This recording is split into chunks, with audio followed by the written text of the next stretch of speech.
Hey guys, what's up? I know it's dark as hell, but it's George Calios here, your boy. We're going to be going over just a little bit of my flexibility, kind of breaking the plane of what I like to do.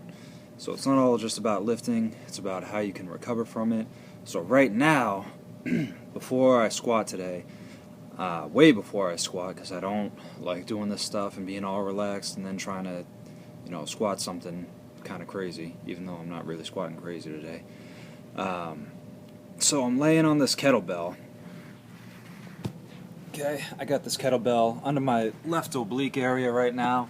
I laid on my stomach before that, and I'm just kind of they're pretty sore, and typically when something is sore, we go and roll it out, or we stretch it, or we do something to it that makes it not sore. But how often do we do that with our abs? Right? We just kind of are like, oh, my abs are sore, and then you go and fucking do whatever else you're going to do, probably more ab exercises, and make it tighter and wind up the fascia even more. So here I am on a kettlebell, mashing my guts, and deep breathing a little bit, taking some real slow deep breaths, talking to you guys so the vibration again is coming through, helping break it up, and do this for about 2 minutes on each side, so about 5 minutes total, and that's give or take. So after this, I'm going to hit my hip flexors and then my adductors, which I'll show you, and then I'm going to actually get into the hip stretches, so stand by. Alright, so I just mashed my guts, as Kelly Starrett would say, and now I'm going to hit my hip flexors and my adductors. So with the kettlebell, okay, just a simple 52 or 24K kettlebell, there it is.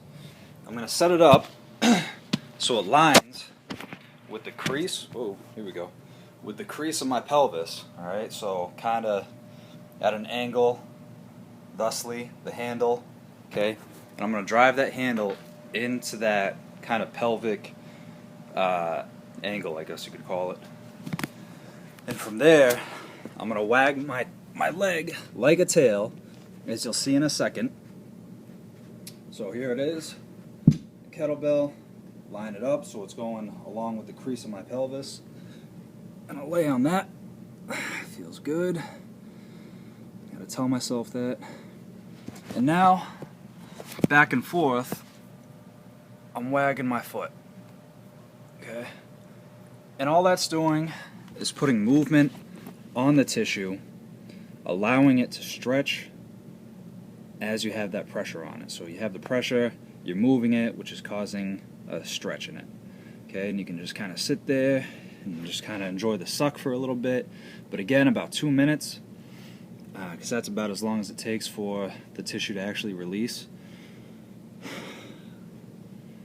Just try and breathe calm, and I'll hit you back up in a couple minutes.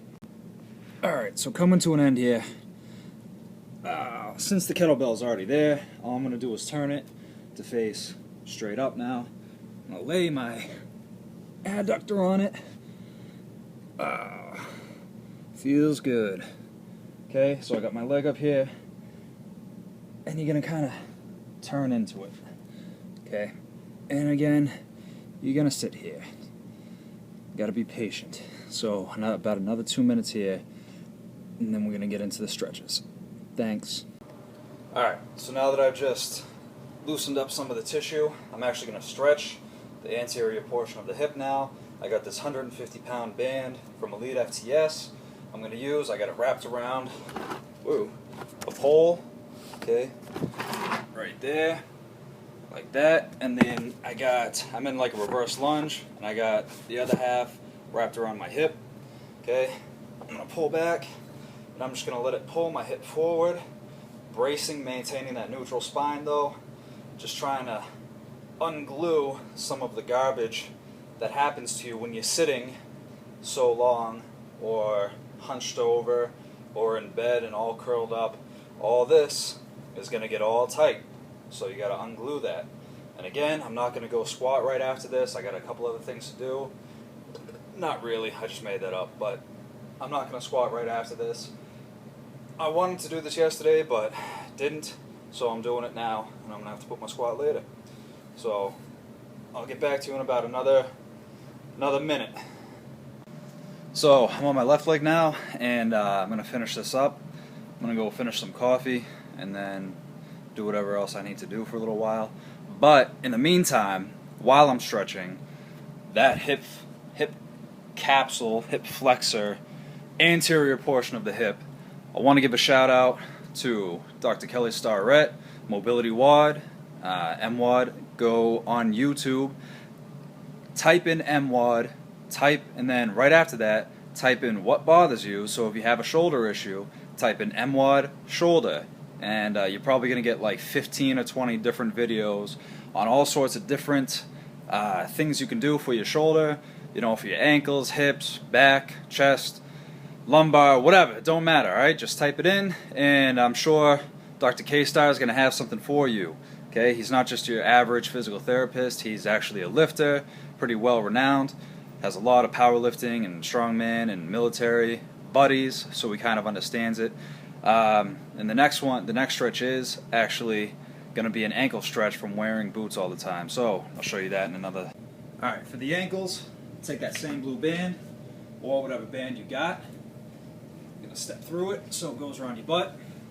I'm just going to briefly show you what it looks like, and then I'm actually going to do it so I don't take up a whole bunch of your time in the video. But you're going to hold on to that pole or whatever you got in front of you. You're going to squat all the way down. Now, with your heel on the ground, you're going to lean. Okay? So as you're leaning, make sure that heel is down.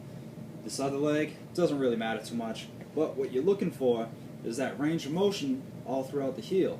Alright? So from the heel up, it should be a good solid stretch. That's why you can sit back into this band and kind of keep your heel down while pressing that leg forward. Feels great. I love it. My ankles always feel 100 times better after I do it. So hang out of here for about 2 minutes again, and then switch to the other side like that, and hang out there for about 2 minutes. Alright?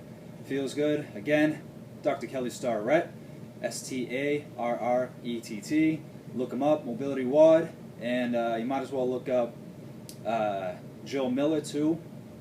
She has a bunch of unique mobility tools that you can buy, and they're pretty cheap, and they're gonna last you and make your life a whole lot better.